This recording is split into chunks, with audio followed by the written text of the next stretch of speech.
Did you enjoy listening to that little bit of music? Did you listen to that music mindfully? What role does music have in mindfulness, and in particular when teaching a mindfulness class or coaching someone in mindfulness? This is the Teach Mindfulness podcast. My name is Shamash Aladina, and today we're exploring how to use music in mindfulness sessions and classes and things like that. Well, first of all, traditionally, I guess, when people were learning meditation, I don't think so much music was involved. Certainly if you go back to kind of spiritual traditions or even in religions and things like today, music is used a lot, singing is used a lot. So I guess it's arguable whether or not music is integrated with mindfulness. But certainly I'm thinking of when people first practiced meditation, I imagine there wasn't that much sound in the background. It was all about tuning into your inside thoughts, feelings, sensations, and tuning into the silence. And quite often, they meditated in far off places. Music is such a powerful thing, isn't it? I mean, everything from young children, tiny babies, all the way up to the elderly love music. Most people seem to like some form of music. Some people love all types of music, and it's very kind of evocative. It links up with our emotions very strongly. But interestingly, mostly in mindfulness classes, music isn't used that much. However, if you go online, if you look on apps and things, if you look at maybe YouTube and places like that, you find that when people are listening to guided meditations, there's often some sort of music in the background, different types of music. And so there is this kind of natural thirst that people have for music and sound in the background. So if you're recording guided meditations, you could put some music in the background, you could put some nature sounds, and maybe we could talk in the future about nature sounds. But one of the problems is that different people like different music, and one person may prefer just total silence in the background.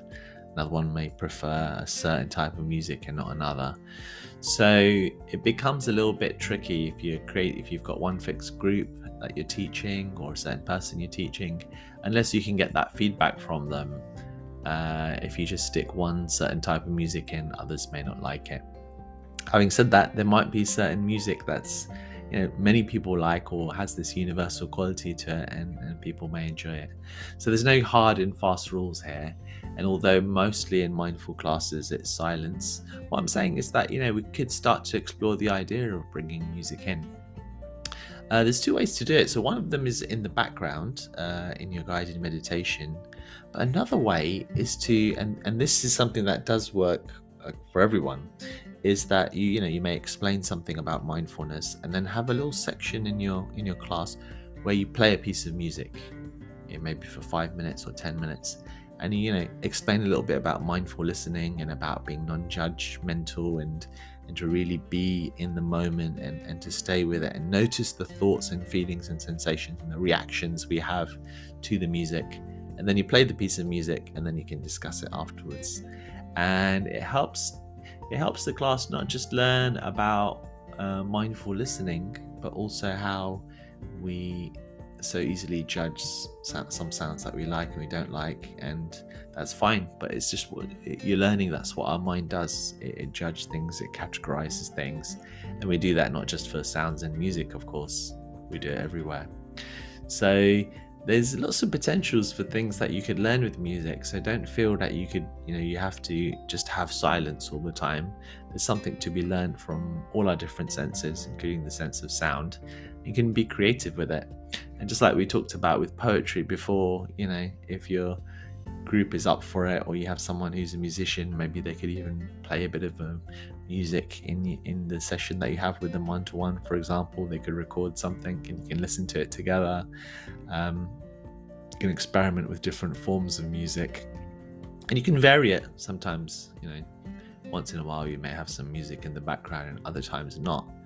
And I'm a big fan of not always doing the same thing again and again, but shaking things up, trying something different, and seeing how the group or the individual responds to it. Because that way, when you're doing something different, you're learning something new from it. They're learning something new from it too. So don't be scared to try something new, be curious, and invite your students to have that same attitude as well, to try new things, to be curious, to notice, and to see what they discover. So I'll leave that with you, reflecting on how to use music in mindful classes. And if you have any thoughts on that or questions, then feel free to send them. My name's Shamash, and do check out our website, teachmindfulnessonline.com/free. And we've got a free, I think, ebook that you can get there. We've got some other cool stuff coming up. Actually, we're releasing a new community for mindful teachers. So if you're interested in that, also get in touch. All right. Thanks for listening. See you tomorrow.